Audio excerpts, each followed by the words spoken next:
from the blackest corners of your mind, they call, pulling you deep into shadow, twisting your senses, keeping you from sleep. It's time to face your darkest fears. This is Tales to Terrify.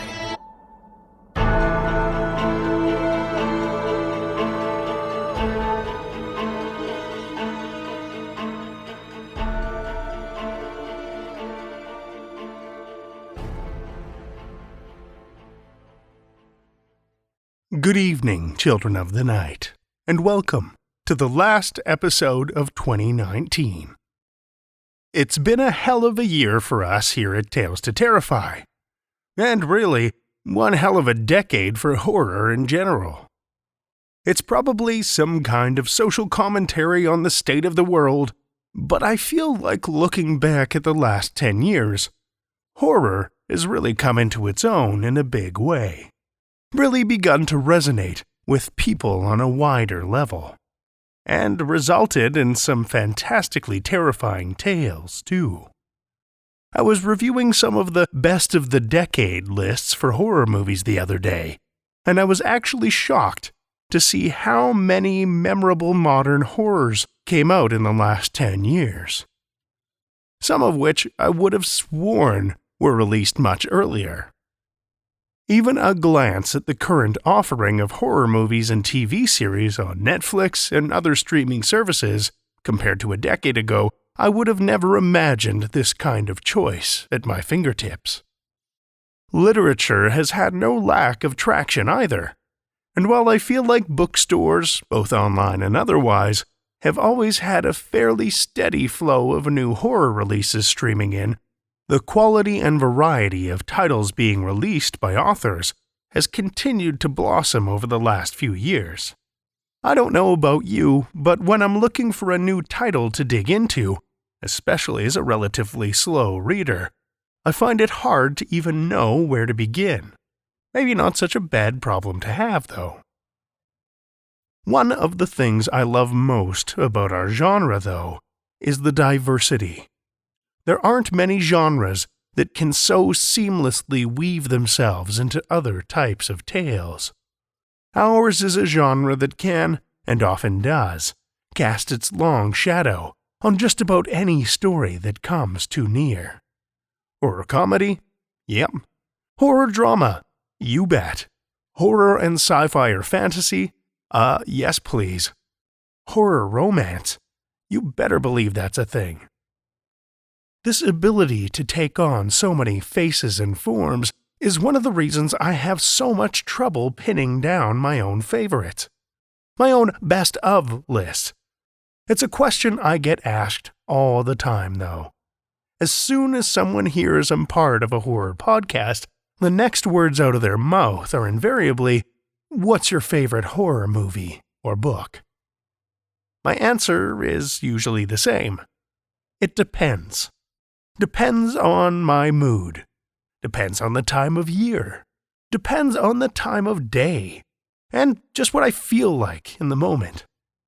Usually, whoever asks looks a little disappointed in my answer, hoping, I assume, for some passionate speech about why one movie or book rises above all the rest. For me, that's just not how it works, and I'm okay with that. But looking back at the last decade of horror, and forward to the next, I can't help but question why I loved what I loved, and why some that were so thoroughly enjoyed by others, I just couldn't be bothered with, couldn't get into. I'll be the first to admit that not every movie, book, or TV show I loved would actually be considered quote-unquote good. And some things I can acknowledge were very good, but I didn't enjoy them at all. Happy Death Day, for example. I don't think that was a particularly great movie, but did I enjoy the hell out of the old school slasher? Heck yes I did. The Witch? Sure, I suppose it was a well enough made film, but I could barely muster the energy to make it to the end. Just not my cup of tea, I guess. Please don't lynch me. Now, I've probably already opened a can of worms just bringing up even 2 films. But I think it goes to show just how personal our definitions of horror can be. For me, it's all about the atmosphere. The deeper, darker, and more gothic or post-apocalyptic, the better. In the last 10 years, I fell in and out of love with The Walking Dead, and in and out of love with American Horror Story, and then just in love with The Haunting of Hill House. I basked in the atmosphere of Crimson Peak, and relished the growing unease and discomfort of Jordan Peele's Get Out and Us. A hand clap in a darkened house? After The Conjuring, that was suddenly something to fear. My jaw dropped at that one part in Hereditary. Yeah, you know what I'm talking about. And I took guilty pleasure in the increasingly meta ridiculousness of Cabin in the Woods. It's hard to narrow down all of the tales of horror that left a lasting impression. In fact, there are plenty that came from right here on this podcast, too, that left an indelible mark on my mind. Hopefully, there are some that permeated your soul a little, too. Tales you've had trouble shaking, or that have popped into your mind hours, or days, or weeks later. Speaking of tales that have a lasting impression, we're producing one hell of a classic for our patrons, The Turn of the Screw by Henry James. The first episode will be out for patrons tomorrow, and every week after that. If you've never read it, there's a good chance you've at least heard of this iconic Gothic tale. A tale of a haunted house, and so much more. A tale that, as it turns out, is soon to be the subject of the 2nd season of The Haunting of Hill House, titled The Haunting of Bly Manor. What better way to get yourself ready than to become a Tales to Terrify patron and hear the unabridged story for yourself? Head to patreon.com/Tales to Terrify, and for just $5 a month, you'll get to hear each part as they're released weekly, as well as our previous story, Strange Case of Dr. Jekyll and Mr. Hyde, in its entirety. Plus, you'll have the peace of mind knowing that you're helping to keep the lights on and this infernal engine running, churning out dark tales for another year. But we're not done with 2019 just yet. Let's end this year with a bang, shall we? We have one tale for you this evening, which comes from Nicole J. LeBoeuf. Nicole J. LeBoeuf is a New Orleanian writer of all things weird. Her work has appeared in such venues as the vampirism anthology Blood and Other Cravings, the podcast Toasted Cake, the pagan e-zine Eternal Haunted Summer, and the drabble showcase Specklit. Nicole currently lives in Boulder, Colorado, with her husband, the ghosts of their 2 cats, and an enthusiastic Militon vine. When not writing, you might find her at the spinning wheel, in the cockpit of a small plane, or on the roller derby track with the Boulder County Bombers, skating under the name Fleur de Beast and the number 504. Children of the Night, join me for Nicole J. LeBoeuf's Lambing Season, first published in Nameless Digest No. 3, Spring-Summer Issue 2013.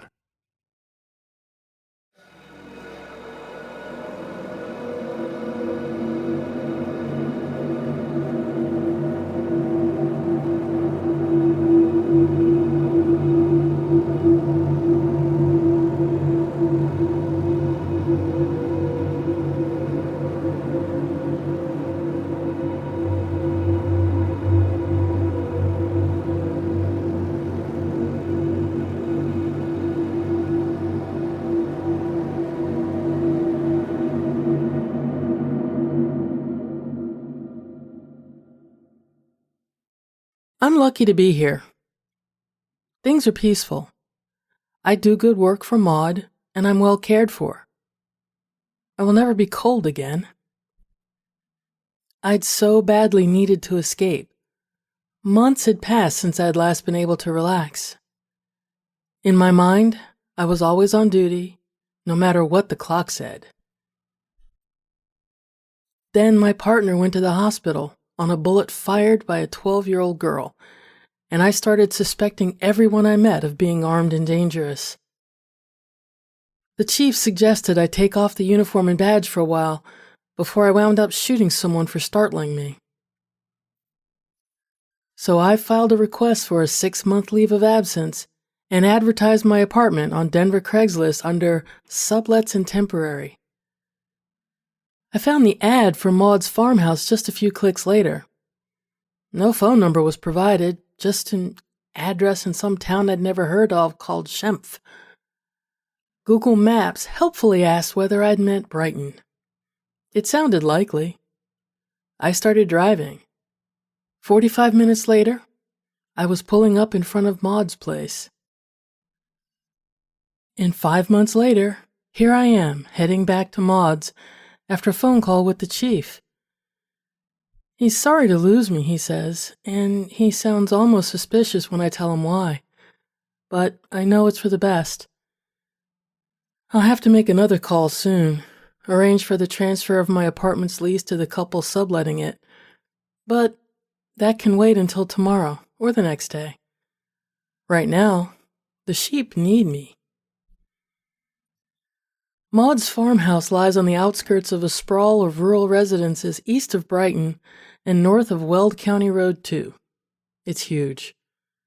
I think it must have begun life as a one-room shack during the original Wild West expansion, only reaching its current size after succeeding generations each added a wing, until pockets of warring in-laws living at opposing ends of the monstrosity could go weeks at a time without catching sight of one another. When I first arrived there, the winding driveway took me no less than 5 minutes to navigate. This had a lot to do with the small brown sheep who was in no hurry to get out of the way. I pulled up and killed the engine by the barn-like garage doors. A woman emerged as I approached to knock. "You hear about the room?" "Yes, ma'am. Betsy, wait." I stuck out my hand. She stepped forward to shake it. The strength in her grip surprised me. Between the lines of her face and the color of her hair, white tinged with the sort of blue I hadn't seen since my great-grandmother had died, I'd assumed she was at least in her 80s. "Call me Maud. 300 a month and the occasional odd job. How do you feel about sheep?" Things are different now, of course, but at that time, I'd had no opinion at all about sheep. A little relief, maybe, over the recent driveway incursion resolving itself harmlessly. "No problem. You want that check now?" Maud opened the front door and ushered me through. "Now's fine. Tomorrow's fine, too. Every first of the month, sharp. Leave it here for me if I'm not around." She indicated a small waist-high table just inside the door. Its mosaic top was bare of keys, spare change, junk mail, or anything else. A walking stick leaned against it, and that was all. Thinking of keys, I looked behind me. There was no lock in the handle of the front door. "Just leave it here, where anyone could walk in and take it?" Maud shrugged. "No one in my town would steal from me." She led the way into and through a huge living room. It was sparsely furnished. A rocking chair presided over the space before a hearth big enough to cook at, and a heavy wood table with attached benches dominated the wall to our right. Throw rugs of woven, undyed wool warmed the flagstone floor. Maud made no comment, either to point out family heirlooms, nor to warn against shoes on the handmade rugs. She walked us without a word past the table, into the adjoining kitchen, and straight down what felt like a quarter-mile of hallway. I said, mainly to break the silence, "So you'll be wanting me to drive you places?" When it can't be helped. Maud's answer came in a matter-of-fact monotone. Thanksgiving's coming. Donations won't drive themselves to the mission. Donate big bag of knitted things. Whole town pitches in. Not much else to do in winter. You knit? I was having a hard time keeping up with my host's train of thought. No? You'll learn. Here's your rooms. We were at the end of the hallway, at the extreme east end of the house. The last door opened onto a small, bright study with one door leading back outside and another into a tiny bedroom. The latter held only a narrow bed, a dresser, a wardrobe of unfinished wood, but it commanded an extravagant view thanks to the picture window encompassing nearly the whole east wall. I could see an irrigation ditch about 30 yards distant, its course lined by cottonwood trees and a bright green grass border, contrasting sharply with the surrounding scrub. 2 sheep, clothed in varying shades of off-white wool, grazed there. Someone on horseback rode past on the far side of the ditch. Bathrooms to the left, Maud said behind me. That's out into the hall, too, so be sure you lock it. Kitchenette in the study should get you through your morning coffee or whatever. You're welcome in the big house if you want to cook for real. You'll want to bring your car around. You got your own driveway. Your own address, too. Just put 1/2 on the end and Ben will know where to deliver.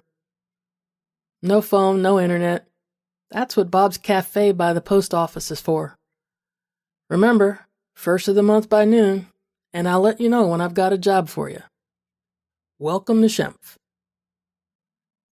Having reached the end of her checklist, Maud turned and exited my rooms. I stared after her as the soft slap of bare feet on stone receded up the hallway. Well then, I decided to drive back to Denver and pack some things now and save moving in for the next morning. On my way out, I noticed that the study door, like Maud's front entrance, had no lock. I supposed the locals all knew and trusted one another. I supposed I'd learned to trust them too. The walk from my door to the main driveway seemed even longer than when Maud had led me down the hallway, possibly because I had to dodge another sheep. It looked at me as though memorizing my face against future encounters.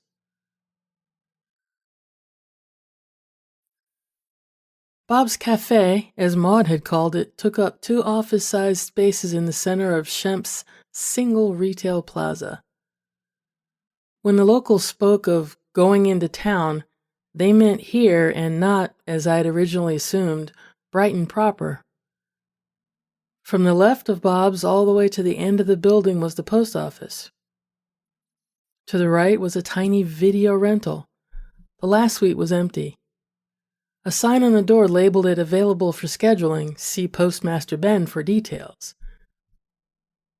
On my way into town, I noticed that most everyone in the town of Shempf seemed to have a couple of acres of grain and vegetables growing out back or beside their house.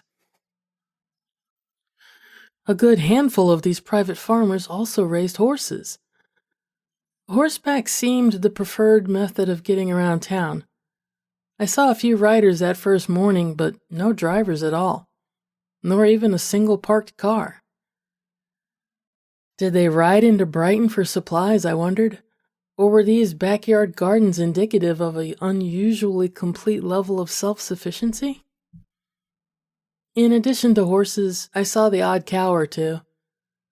Occasional outbreaks of chicken chatter came to me through my rolled-down windows. In a pen beside a bright purple cottage, I saw a trio of what appeared to be alpaca, but what their owners would later introduce to me as paca vicuña. Warmest, softest, densest fiber you'll ever feel without climbing a mountain in the Andes first, Bibi Neldum would tell me. I'll knit you a scarf next shearing. I also noticed the sheep. I'd have to be oblivious not to. They were everywhere, on front porches, in the roads, at the post office. Bob Hartland, owner of the aforementioned Bob's Cafe, was happy to tell me all about them and other local peculiarities as I sipped my first cup of coffee at his establishment. Maud's flock have the run of the town, like them cows in India, except of course we don't worship them. Ha! He laughed in a single burst of overloud sound, like a balloon exploding. You know this whole town pretty much belongs to Maud, right? That's her name, Shempf. Her great-great-great-grandmother came out here with a bunch of sheep way back when, maybe a family too, and the town sort of grew up around 'em. Maud's the last one, been here since before I arrived, and that was 40 years ago. Dunno what we'd do without her. A look of real terror flashed across his face then. It was almost too quick to see, but I was trained for it. I tried to change the subject. Isn't Maud worried about her sheep getting hurt or lost? Nah, why would she? It's not like they'd wander off. If she wants one for shearing or whatnot, her shepherds find them quick enough. Shepherds? I haven't seen anyone but Maud back at the house. Bob shrugged and topped off my coffee. They're around, doing their jobs just like anyone else. Maud keeps 'em busy. You want to see 'em show up in a hurry? Scare one of the sheep good. Not that I'd recommend it, he added hurriedly. I assured Bob that I had no intention of distressing my host's livestock. Bob smiled, called me a sensible girl, and returned to the kitchen. He came out a few minutes later with my pigs in a blanket. I was busy staring out the diner door at a woolly face staring back in. Bob laughed and greeted the sheep with that baby-faced babble used by pet lovers everywhere. How you been, Smitty? How you doing? Doing good, huh? You doing good? He tousled the wool on its head. A little girl ran up the porch and buried her hands in the deep fleece of its back. I heard a woman's voice shouting, Joanna, you just washed your hands. I told you we could pet the sheep after we eat. I settled back in my chair with a sigh and poured syrup over my pancakes and sausages. I was surprised by a sense of deep contentment, even relief. That word I'd been using to think about Bob and the rest, locals, it flipped over in my head and became neighbors. It meant more than proximity here. It meant people who'd knit you a scarf as soon as look at you, share their homegrown, home-canned pickles if your larder was low, refuse to charge you for your coffee because you let them talk at you a mile a minute all through brunch. For God's sake, Bob knew Maud's livestock by name. Smitty used to be a regular here, Bob said, returning to the counter as the sheep wandered away. I gladly held out my cup for another refill. Looks like he still is. Yup, gonna miss him when he's gone. Bob saw my raised eyebrows and shrugged again. Sheep don't live much longer than a few years, and they all end up as mutton. Ha! What can you do? But take a look at these socks. These are his. I gazed politely down as Bob raised his trouser cuff. I don't know from socks. They looked toasty enough. Maud sure is generous with her wool, isn't she? Was all I could think to say. Maud is very generous, said Bob. His voice went soft and heartfelt as he said it. Hearing him warmed me to the core. People who were really human. Imagine that. Or maybe it was the other way around. I'd gotten so used to mistrusting the human animal that I'd forgotten how they could be actual people. Maud's generosity was plain to see when I pulled the car around on Thanksgiving morning. She had 2 gigantic clear plastic bags that bulged with sweaters, socks, mittens, hats, vests, and even the odd felted toy. I popped the trunk and came around to help her. You did not do all that. Like I said, the whole town. She hefted the first bag easily and set it down in the trunk. I struggled with the second while she retrieved a third from inside. The journey took about an hour in holiday traffic. It seemed longer. Maud was not one for drive-time conversation. Upon our arrival at the Denver mission, 3 young volunteers helped us unload the bags, all of us fighting a sudden icy gust that threatened to bowl us down the street. We brought our burdens in at last and sat down at a long folding table with the shelter residents.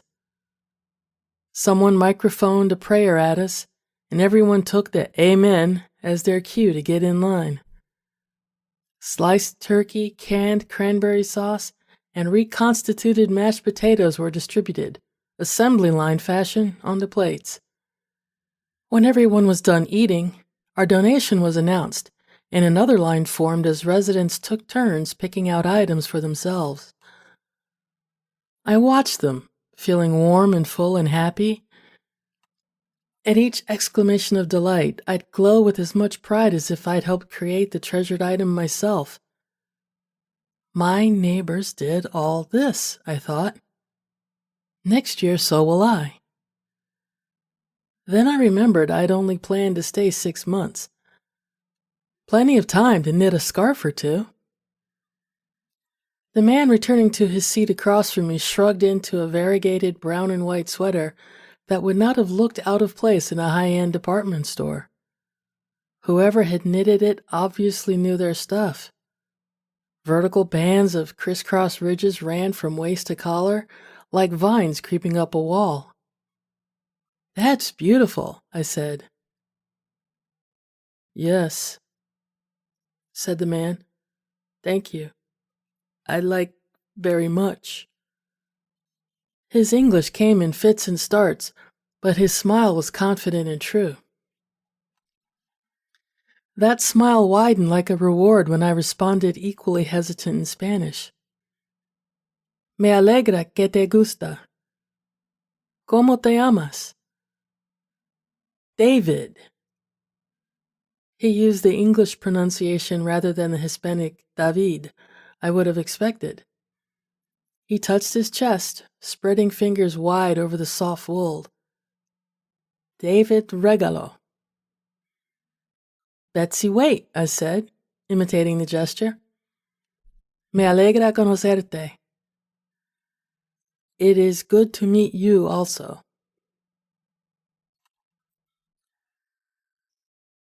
Some weeks later, I was at Bob's Cafe when a stranger rolled through town. It wasn't clear why.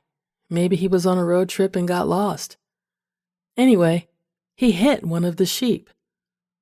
The sheep, Smitty, I think, was okay. More scared than anything, if you ask me. Maybe he got a banged rib. The driver had only just let off his brake at the 4-way stop, and then thank God he wasn't in a hurry. He stopped again real quick when Smitty stepped into the intersection. Smitty bounced off the bumper, gave a terrified bleat, and ran straight up the porch steps smack hard into my knees. He stood there next to me, shaking like a dog at the vet. I'm not much of an animal person, but I pet him as soothingly as I knew how. It seemed to help. Smitty leaned against my thigh and muttered into my shirt tail as the driver got out of his car. I admired that. Not everyone would have taken the trouble. I watched him walk around the front bumper and peer underneath the car.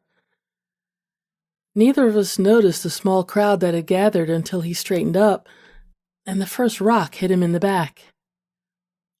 His head whipped around, and I stood up so fast that I hit my knee on the table hard enough to bruise. Smitty stumbled backwards. I widened my field of attention and saw roughly 10 or 12 people loosely surrounding the car and driver. Another missile smashed into the man's shoulder. I traced its trajectory and saw a little girl. Joanna, maybe. I recognized her mother. They were accompanied by a boy near Joanna's age. He bent to pick up another stone. None of the adults in the crowd moved to stop him. The man put up his hands. I heard him apologize, then apologize louder. No one responded to him, at least not verbally. BB and Dennis Neldham came out of the video rental and strode purposefully into the intersection. Bob Hartland, already in the thick of it, raised his fists. Postmaster Ben, usually big on keeping the peace, clenched his hands until the knuckles strained white. The two kids, having grown impatient with rocks, surged forward in eerie silence to attack the man with punches and kicks. The man swore and backed up against his car. Manny Billings, the owner of the convenience store where I filled up on gas and bought the occasional Coke, stepped closer. The bottle opener that habitually resided on his checkout counter was in his hand like a weapon.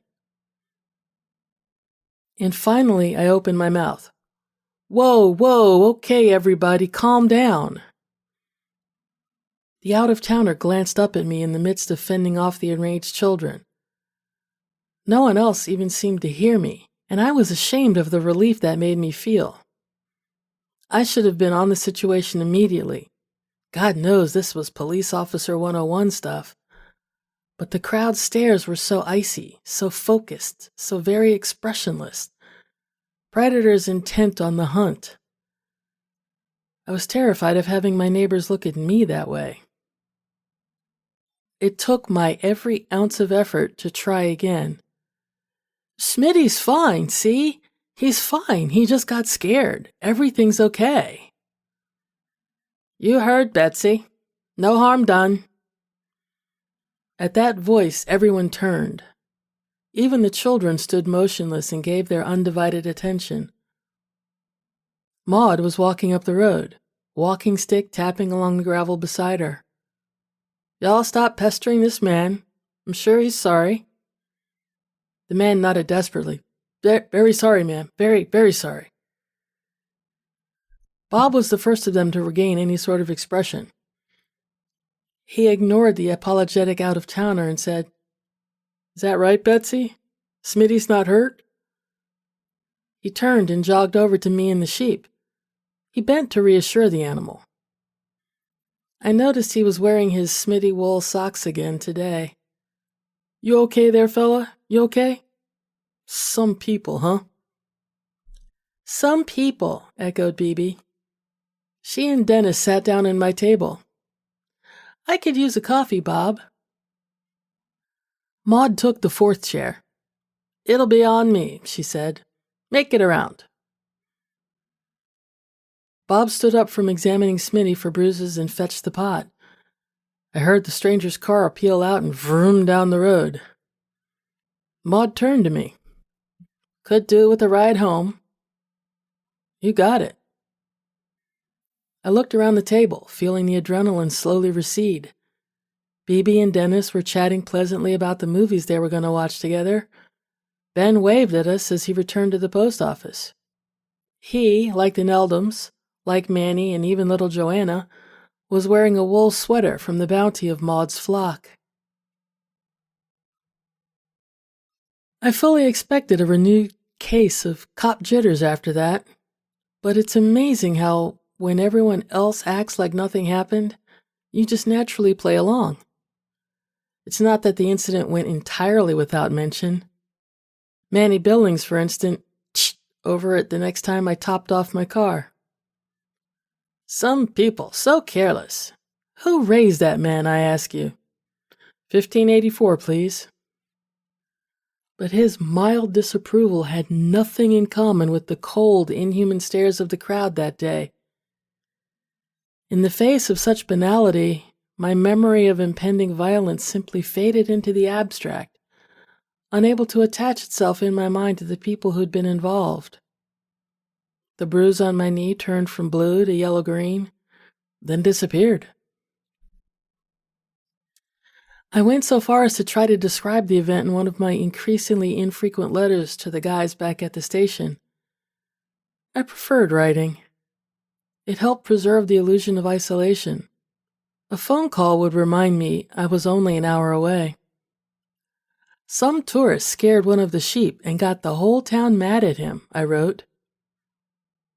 I reread the sentence. Knew it was wrong, but couldn't figure out why anymore. Glad to hear Phil's up and about again. He should come visit. I did go to Bob's less over time, but only because I'd begun to realize my half-pay leave of absence budget wouldn't cover constant restaurant meals. Instead, I took long walks down the roads of Shempf, waving at neighbors and occasionally getting invited in for coffee. It was on one of these impromptu visits that Bibi Neldum told me about the pack of Acuna and promised me a scarf. Sometimes I walked through Maud's pasture instead. If the weather was sunny and there was no snow on the ground, I'd find a grassy patch near the irrigation ditch and lie down. I'd watch hawks cross the sky, listen to the water if the ditch was flowing, maybe just think. The novelty of having nothing to do still hadn't worn off. Sometimes a handful of sheep would amble over to investigate and then become bored with me. My world would become a lanolin-smelling forest of legs and swishing tails until their grazing took them away again. I was dozing among the flock one day when a gentle touch on my shoulder woke me. I sat up, startled, yammering, "I'm okay, I'm fine, I'm just napping," until I recognized the man I'd spoken with in Denver. "David! What are you doing here? ¿Qué haces aquí?" He said nothing. His steady gaze was like that of the sheep, blank and mildly curious. I looked in vain for the smile I remembered from Thanksgiving. His face wore no expression at all. The rest of him wore jeans, good field boots, and the same variegated brown sweater he'd picked out at the mission. He was sweating in it. A sunny day in mid-December can surprise you, even in a normal season, and this year was abnormally dry and warm.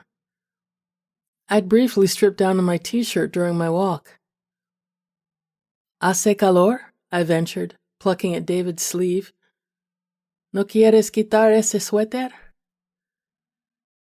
Immediately I regretted it. I hardly knew the man, could barely communicate with him. Suggesting that he remove an article of clothing was probably inappropriate. But he didn't respond at all. He seemed not even to recognize that I had spoken. Not that he hadn't heard, but that the sounds issuing from my mouth didn't register for him as communication in the first place. The look in his eyes suddenly put me in mind of my neighbors, the way they'd looked at the man from out of town. I stood up. David did too. I took a step backward. He took one step forward. His hands remained loose at his sides. I put mine up, remembering the man beside the car again. "Look, I live here," I said. "I'm not going to hurt the sheep, for God's sake." I instinctively dropped a hand to my waist before remembering I was unarmed and emphatically not a cop in the town of Shempf. I tried talking like one anyway. "Stay where you are. Do not come any closer." And at my next step he stayed, but probably not because of anything I'd said. My retreat had simply taken me far enough from the sheep that I no longer posed a threat. "That's better. Good. Stay there. Stay." A few more steps and I lost David's attention entirely. He turned to survey the sheep. Me, I turned and ran. Back at the house, I had a long soak in the tub, safe in that special comfort that only near scalding water and a private locked room can provide. These were probably the only 2 locking doors in Shempf. 2 or more hours later, I had prunes for toes, but I felt a lot more at ease. I got dressed and headed down the long hallway to the big house to look for Maud. She was knitting in her rocking chair, the classic picture of domesticity. I made myself a cup of hot chocolate and joined her by the fire. "One of the men from the mission was out in your field," I said. "He's working for you?" "Yeah," said Maud. She rocked and knitted and said nothing else. "I didn't see you two talk. Have you got some sort of arrangement with the mission that they send you people?" Which was nosier than I was comfortable with, but even after my long soak, I was too shaken up for tact. How'd he get here anyway? Maud examined a stitch, found it good, kept going. "Walked, I expect." She finished knitting the row while I nearly chewed off my tongue from impatience. Finally, she said, "Sure, there's an arrangement. Wool for work. I always need a few extra shepherds in the winter." Her needles clicked. They looked like ivory or polished bone. The yarn they transformed to textured cloth was a smoky mixture of black and white. And during lambing season, of course. "When's lambing season? Spring?" "Whenever we get new lambs," said Maud. And try as I might, that's all I could get out of her. In the weeks that followed, the weather turned colder until it resembled a proper Colorado winter at last. Snow fell more often and stuck longer. Even the sunny days turned icy. I unpacked my winter clothes and layered up for my habitual walks. When I walked the pasture, I kept an eye out for other human beings and avoided them when I could. When I couldn't avoid them, I cut the encounters as short as possible. I could not ignore the threat implied by the blank stares of the shepherds. Their eyes livened a bit as they turned toward such tasks as digging a sheep out of a snowbank or patrolling the pasture fence for coyotes, but they were dead shark stares when they landed on me. I never heard a single one of them speak.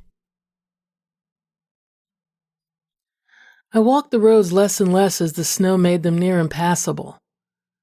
Shempf was outside of Brighton Public Works territory. What plowing happened was thanks to Manny Billings and his draft horse. "Used to have a snowplow," he told me once when we met on the road. "Broke down. They don't make the part no more." "How come you never replaced it?" "Who needs it when I got Seely here?" He patted the neck of the big horse. She gave an amiable stomp of one of her dinner plate-sized hooves. "Gas is expensive. I should know. It's better to have a plow runs on hay and oats." Thanks to Manny and Seely, neighbors began to visit in the evenings surrounding Christmas and New Year's. One or two came by car, but most arrived on horseback or in horse-drawn sleds. Their animals were tied loosely to support spars in the sheep barn where they kept as warm as the humans did in Maud's cavernous living room. One night in the barn, I saw a team of huskies lolling in the traces of their sled. Turns out they belonged to Postmaster Ben. He sat me in the sled that evening and told me the commands for driving it, but the dogs would only respond if he issued them. In the big house, people sat at the table or sprawled any which way on the woolen rugs, their faces turned toward the fire and their hands busy with fiber. Some brought stools to sit on as they dangled drop spindles from new twisted yarn. A few spun on spinning wheels that folded up cleverly for travel. Most people knitted. One woman I saw brought a portable loom and wove with it at the big wooden table. And, as Maud had prophesied, I learned how to knit. Maud was an excellent teacher. Her verbal instructions were terse as ever, making her sound always on the verge of impatience, but when she held up her needles for me to watch, her movements were easy to follow. She loaned me a pair of her antique bone needles, and I began knitting my first scarf.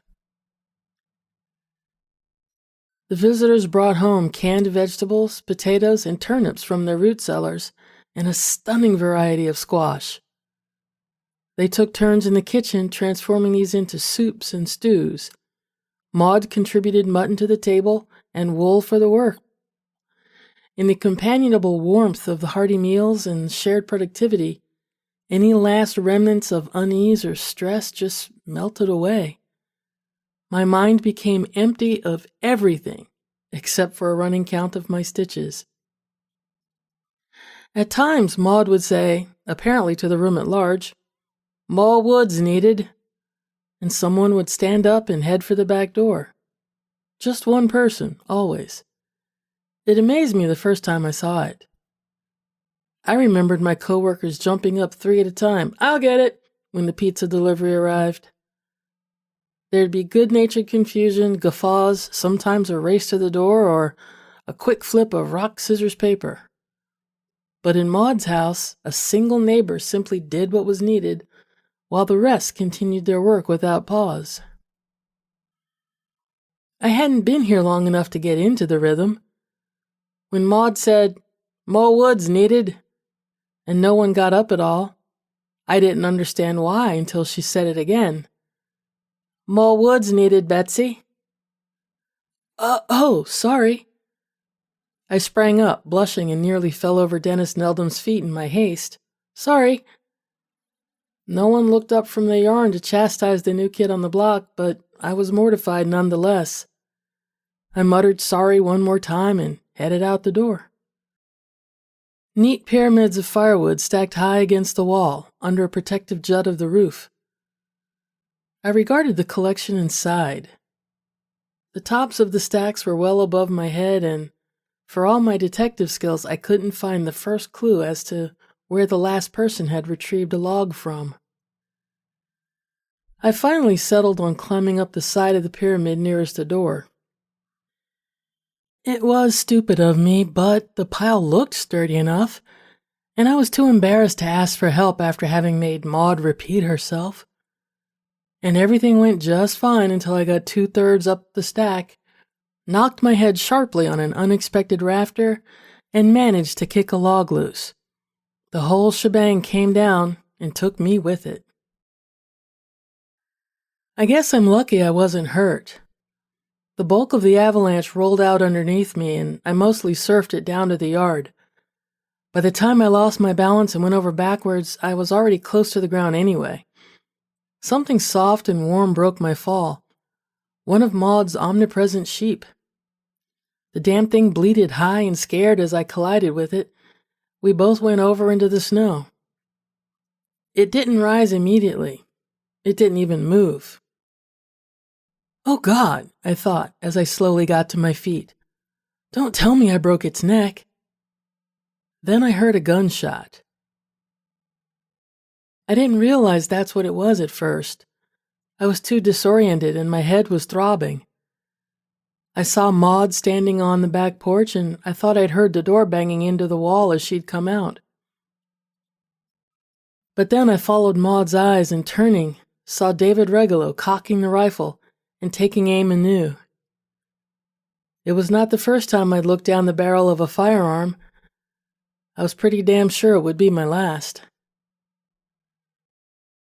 Maud had never yet raised her voice in my presence. She did not do so now. She simply pointed her walking stick at David and said, "That'll do."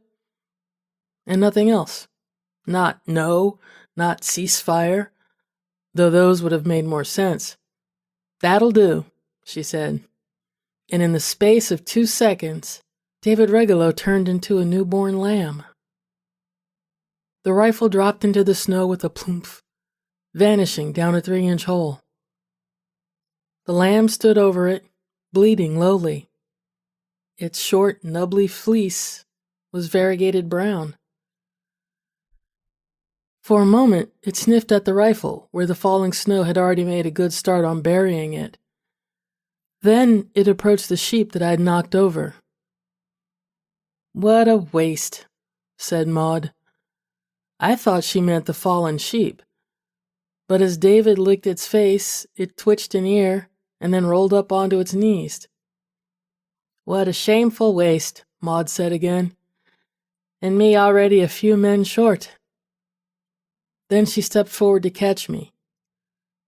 I sagged against her, and she didn't even sway. She helped me into the house and sat me by the fire. "Look how you're shaking, girl. Here, put this on." She was tugging a sweater over my head. "You like it? I made it for you." I stuck my arms through the sleeves without protest. It was a smoky mix of black and white, knitted and purled in a checkerboard pattern. Inside my head, a distant voice screamed, "No!" Someone pressed a pair of knitting needles into my hands. Bibi knelt them. "Go on, get back to work. It'll calm you down. I'll get the wood, don't worry. Dennis, make her some tea, would you?" "On it, Bee." Dennis disappeared into the kitchen. I found myself desperately tracking his movement, Maud's movements, Bibi's, like a trapped wild thing, evaluating every twitch for threat significance. Bibi put my hands on the needles again. I dropped them. "Go on, Betsy," she said in the tone she used to calm her animals. "Did you do all this tonight? Look how consistent your gauge is getting. This will be a lovely scarf. One day you'll be making sweaters like this one, huh?" She touched the cookies and cream sleeve. "No time at all." It really was a gorgeous sweater, and so warm. "Take it off," the voice in my head said. "Get it off me now." My fingers went knit, knit, knit, purl, knit. "Take it off, take it off, take it off!" A bead of sweat rolled down my face. I was too close to the fire to be dressed so warmly. I put my knitting down, told my hands to reach for the sweater's waist cuff and pull it over my head. They didn't, though. They just hung there, near my knees, idle. Then Dennis brought me my tea, warm and smelling of chamomile, and my hands reached gratefully for the mug. "It's a lucky thing you're here," said Maud.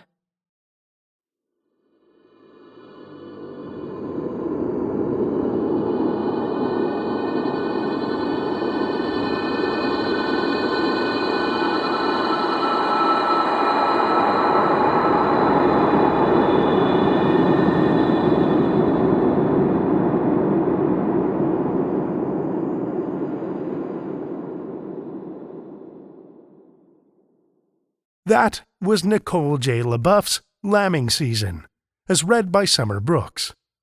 Summer Brooks is a bit of a television addict and enjoys putting her sci-fi media geek skills to good use in interviewing guests. She has been a co-host for Slice of Sci-Fi from 2005 to 2009, the co-host for the Babylon podcast from 2006 to 2012, and host of Kick-Ass Mystic Ninjas, before returning to Slice of Sci-Fi full-time as host and producer in August 2014. She is an avid reader and writer of sci-fi, fantasy, and thrillers, with a handful of publishing credits to her name. Next on her agenda is writing an urban fantasy tale and a B-movie monster extravaganza. Currently, Summer designs and maintains websites for clients in addition to having fun with the Slice of Sci-Fi websites, and also does voiceover and narrations for Tales to Terrify, Starship Sofa, and Escape Pod, among others. Thank you, Summer.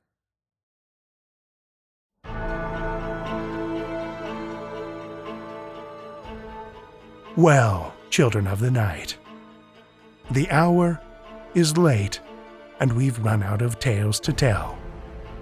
For now. Support us on Patreon for access to ad-free episodes and bonus content. As I mentioned, starting tomorrow, we'll be releasing The Turn of the Screw weekly. Visit patreon.com/Tales to Terrify to sign up, or if PayPal's more your style, you can support us via the link near the bottom of our homepage at talestoterrify.com. And if you've got a minute to spare, we'd love it if you'd pop over to Apple Podcasts, Spotify, Stitcher, or wherever you listen to podcasts, and give us a rating or a review. Reviews and ratings are huge to a volunteer-run podcast like ours. They help keep us on the charts so we can darken the ears and minds of new listeners. Tales to Terrify is produced by Seth Williams, Pete Morcellino, Meredith Morgenstern, Julia Zellman, and myself, Drew Sebastini, with original theme by Nebulous Entertainment. Tales to Terrify is distributed under a Creative Commons Attribution, Non-Commercial, No Derivatives license. Join us again next week as we peek beyond the veil with more Tales to Terrify.